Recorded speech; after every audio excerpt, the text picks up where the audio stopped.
Kejayaan dan kejatuhan. Ice Emperor. Di tanah luas Kekaisaran Jiama, di mana badai Doki berputar bagai naga di langit dan kekuatan menjadi hukum tertinggi, ada satu nama yang pernah membuat para pejuang gemetar ketika mendengarnya. Hai Bodong, Sang Ice Emperor, penguasa dingin yang berdiri di puncak dunia. Pada masa itu, langit utara dipenuhi kabut es yang memantulkan cahaya biru keperakan. Di puncak tertinggi gunung utara Tianbei, seorang pria berambut putih duduk bersila di atas batu raksasa, seolah menjadi bagian dari gunung itu sendiri. Aura Doki dinginnya menembus udara, membekukan embun sebelum sempat jatuh ke tanah. Dialah Hai Bodong, manusia yang telah menaklukkan api dengan es, dan menundukkan angin dengan ketenangan. Masa kejayaan, Hai Bodong dilahirkan bukan dari keluarga bangsawan, melainkan dari desa kecil di barat laut Kekaisaran Jiama. Ayahnya seorang pemburu biasa, ibunya seorang penyembuh yang tahu cara memanfaatkan es spiritual dari gua gunung. Dari ibunya lah dia belajar rahasia pertama tentang kekuatan dingin, bahwa es bukanlah kematian, melainkan bentuk ketenangan yang paling murni. Saat kecil, Bodong sering disisihkan. Ia tidak memiliki bakat besar seperti anak bangsawan yang lahir dengan akar do kuat. Tapi sejak kecil, ia memiliki sesuatu yang tak dimiliki orang lain, ketabahan tanpa batas. Dalam usia muda, ia sering duduk bermeditasi di tengah badai salju, membiarkan tubuhnya diliputi es hingga nyaris mati. Ia pernah berkata kepada gurunya, "Jika aku tak bisa menguasai rasa sakit ini, maka aku tak pantas menyentuh kekuatan sejati."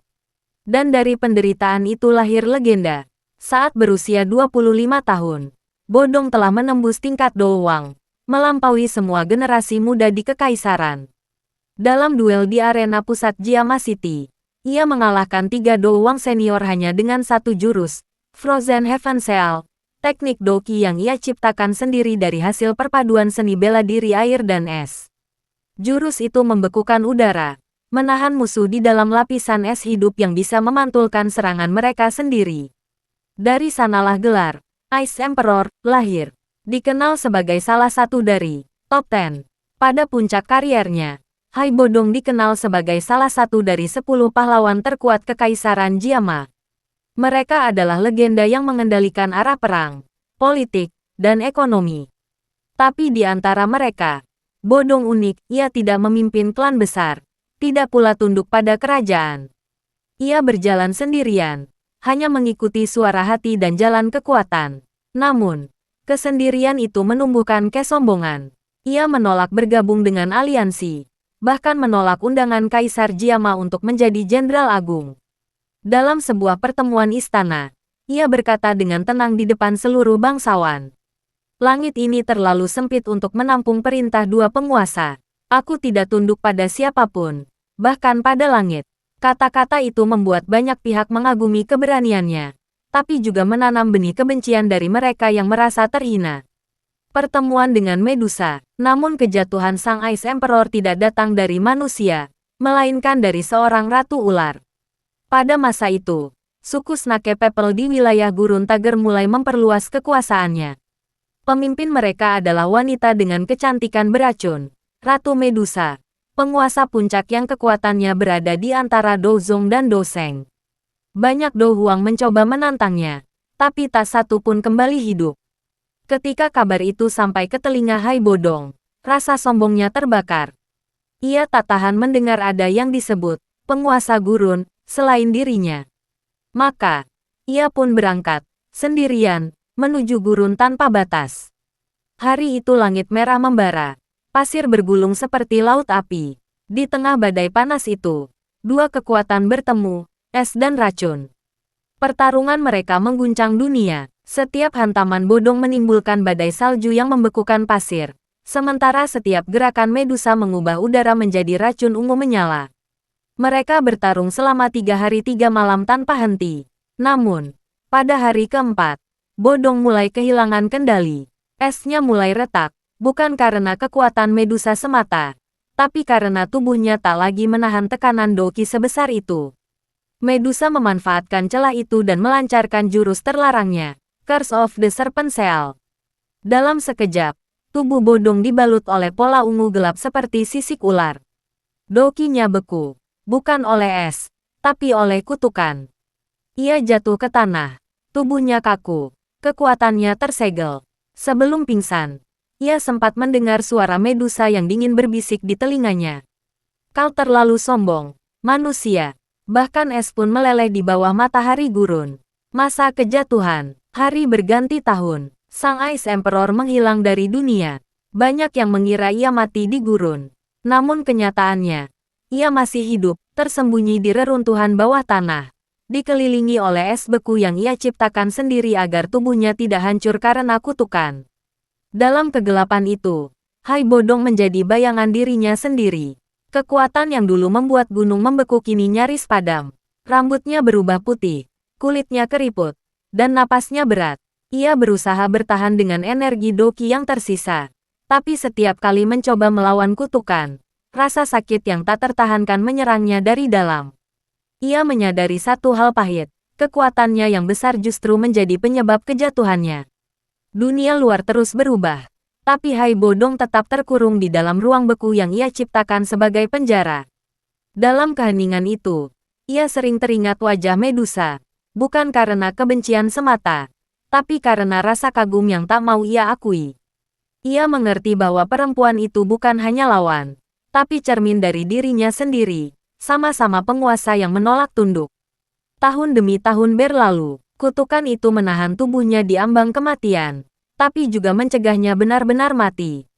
Ia menjadi makhluk yang separuh hidup, separuh beku. Dalam kesunyian itu, ia mulai kehilangan makna waktu. Kadang, ia bermimpi tentang masa mudanya, saat ia masih seorang pemuda yang bermeditasi di bawah salju, yakin bahwa ia bisa menaklukkan langit. Tapi setiap kali terbangun, yang ia rasakan hanyalah tubuh lemah dan getaran dingin dari tulang-tulangnya. Pertemuan dengan Xiao Yan, hingga suatu hari, takdir mempertemukannya dengan seseorang, Xiao Yan, pemuda yang kelak mengguncang seluruh benua Doqi. Ketika itu, Xiao Yan sedang mencari peta rahasia untuk menemukan Heavenly Flame, api purba yang bisa membakar segala sesuatu di dunia. Salah satu fragmen peta itu tersembunyi di bawah gurun tempat Hai Bodong bersembunyi. Saat Xiao Yan memasuki reruntuhan, hawa dingin yang tajam menembus kulitnya. Es di dinding berkilau biru seperti mata naga, dan di tengah ruangan itu, berdiri sosok tua dengan mata biru pucat, menatapnya seperti dewa yang terlupakan. Kau terlalu muda untuk datang ke tempat ini, suara Hai Bodong bergema.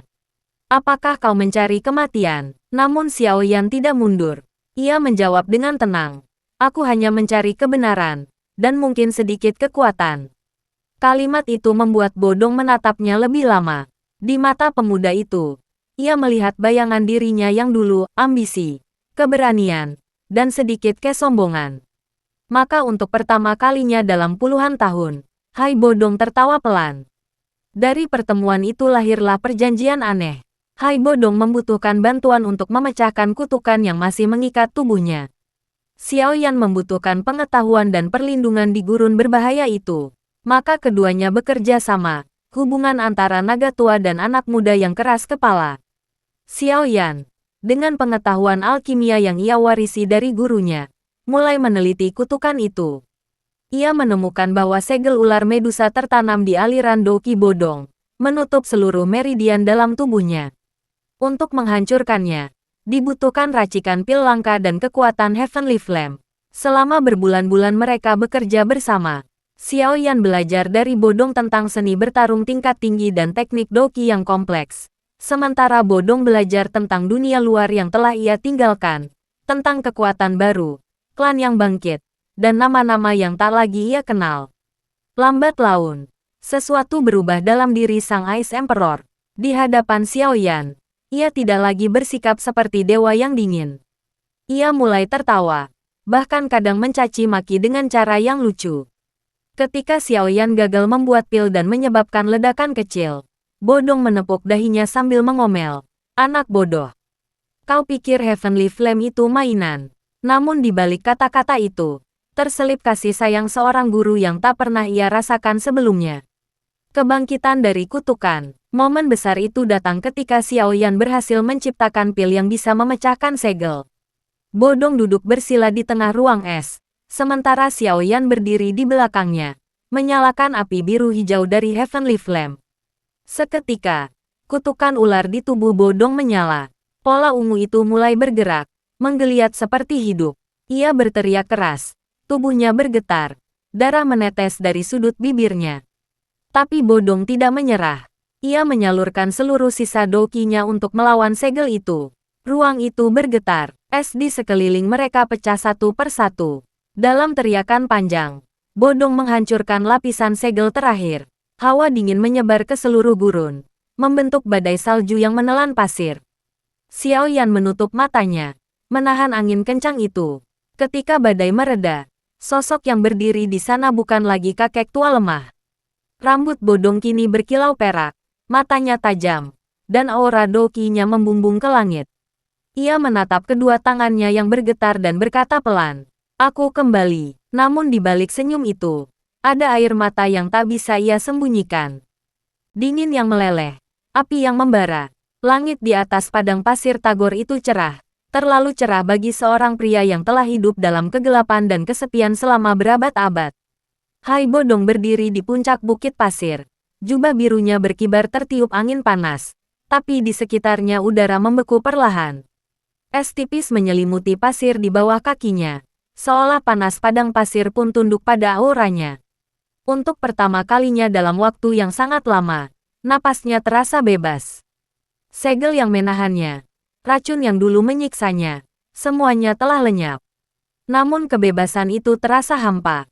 Ia mengingat kata-kata terakhir Xiao Yan saat mereka berpisah. Kaisar Es, dunia ini luas. Jangan biarkan masa lalu menahanmu. Kadang, membeku bukan tanda kekuatan, tapi tanda bahwa hati tak lagi percaya pada hangatnya dunia. Kata-kata itu menusuk dalam, karena memang, selama berabad-abad, Hai Bodong tak percaya lagi pada apapun selain kekuatan dan kesendirian.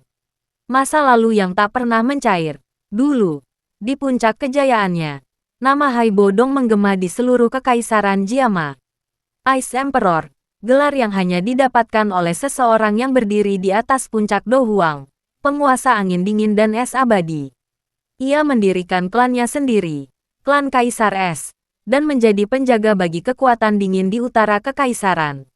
Namun seperti banyak kisah kekuasaan, rasa aman itu tak bertahan lama. Kekaisaran berubah, politik bergeser, dan musuh-musuh lama bangkit kembali. Dalam salah satu petualangannya untuk menembus batas menuju Dozong, ia mencoba mengumpulkan bahan-bahan langka dari wilayah Medusa, ras ular manusia, Snake People Tribe. Di sanalah takdirnya berubah selamanya. Pertemuan yang membeku. Ratu Medusa.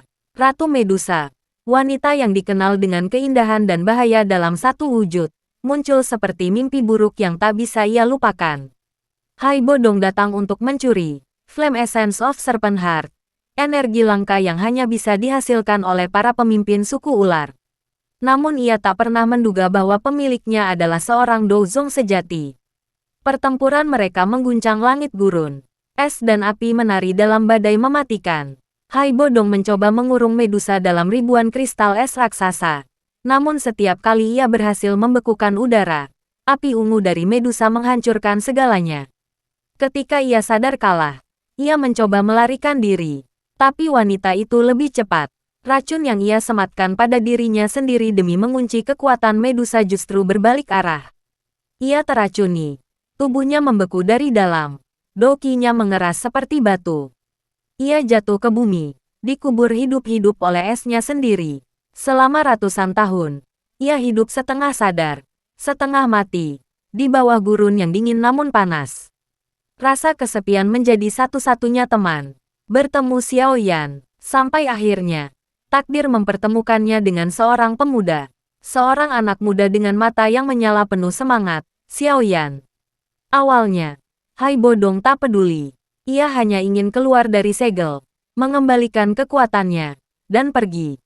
Namun Xiao Yan berbeda. Pemuda itu tidak takut padanya. Bahkan saat tahu bahwa ia adalah monster yang pernah menakuti kekaisaran Jiama. Xiao Yan menolongnya, menyiapkan obat, dan bahkan mempertaruhkan nyawanya melawan racun untuk menyeimbangkan energi dingin di tubuh Hai Bodong. Itulah pertama kalinya Hai Bodong merasakan sesuatu yang telah lama hilang, kehangatan.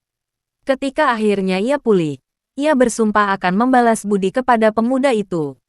Ia membantu Xiao Yan dalam pertarungan melawan klan primer, menyingkirkan lawan-lawan kuat, dan bahkan menjadi pelindungnya di masa awal perjalanan menuju puncak.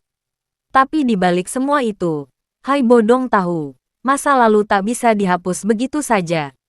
Kembalinya Kaisar Es, dengan tubuh yang pulih dan kekuatan Do Huang yang bangkit, Hai Bodong kembali ke dunia luar.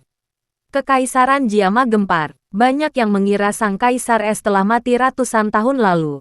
Tapi kini ia muncul kembali, dengan kekuatan yang bahkan lebih dahsyat dari sebelumnya. Namun dunia telah berubah. Klan Kaisar Es yang dulu ia bangun sudah hancur. Murid-muridnya sudah tiada. Sahabat, pengkhianat, musuh, semua telah ditelan waktu. Dalam keheningan itu, ia hanya bisa menatap salju yang turun di padang pasir, ciptaannya sendiri. Ia menyadari sesuatu yang pahit. Ia menang dari waktu, tapi kalah dari kehidupan. Karena itu, ketika Xiao Yan datang lagi, membawa tujuan yang lebih besar, menantang para Dozong, menjelajahi menara langit, dan mencari api surgawi, Hai Bodong memilih membantu dari bayangan. Ia tak lagi ingin menjadi yang terkuat. Ia hanya ingin memastikan bahwa api anak muda itu tidak padam seperti dirinya. Ketika dingin bertemu api, momen paling emosional datang ketika Xiao Yan berhasil menguasai Heavenly Flame, api suci yang bahkan bisa melelehkan es abadi. Banyak yang takut bahwa kekuatan api itu akan menghancurkan keseimbangan dunia. Tapi bagi Hai Bodong, api itu justru lambang harapan. Api yang benar tidak membakar, katanya pelan suatu hari. Ia memberi cahaya pada yang beku. Dari balik padang pasir, ia memperhatikan perjalanan Xiao Yan, bangga sekaligus sendu. Ia tahu, pemuda itu akan melampauinya, akan mencapai langit yang tak pernah bisa ia gapai. Dan bagi seorang lama seperti dirinya, itu sudah cukup. Namun ketika ancaman besar datang, racun Medusa kembali bangkit dan suku ular mulai menyerang perbatasan kekaisaran. Hai Bodong tahu ia tak bisa lagi berdiam diri. Dalam perang itu, ia berdiri di barisan depan, membekukan ribuan pasukan musuh dengan satu hembusan. Udara di sekelilingnya menjadi kristal tajam.